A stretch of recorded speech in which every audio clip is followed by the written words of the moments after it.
ডেঙ্গুর যে সিজনটা থাকে ওই সময়টাতে এইবার বৃষ্টিপাত ওরকম পরিমাণ হয় নাই। না হওয়ার কারণে প্রথম দিকে আমরা যতটা আশা করছিলাম যে ডেঙ্গু রোগী এবার বাড়বে, সেরকম করে ওরকম প্রথম দিকে আমরা পাই নাই। কিন্তু গত মাস থেকেই আমরা যখন দেখলাম যে বেশ ভালো বৃষ্টিপাত হলো এদেশে, তখন মোটামুটি ডেঙ্গুর একটা আপস্ট্যান্ড দেখা দিল এবং আমাদের এখানে প্রচুর রোগী ভর্তি হলো। গত আগের সপ্তাহে তখন দেখা গেল যে একটা স্ট্যাটিক পর্যায়ে আছে রুগীটা, কিন্তু এই সপ্তাহ থেকে আবার একটা আপস্ট্যান্ড দেখা দিচ্ছি।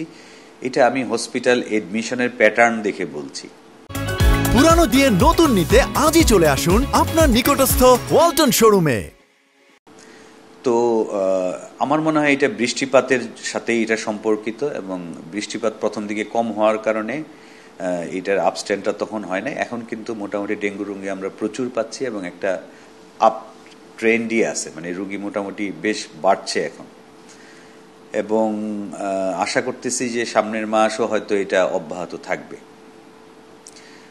এটা হচ্ছে ডেঙ্গুর বর্তমান পরিস্থিতি নিয়ে বললাম। আর আপনি আগেই বললেন যে ডেঙ্গুতে সবাই আক্রান্ত হওয়ার ঝুঁকি থাকে, কিন্তু শিশু এবং বয়স্করা হচ্ছে এরা ভালনারেবল গ্রুপ, এরা দ্রুত অসুস্থ হওয়ার চান্স থাকে।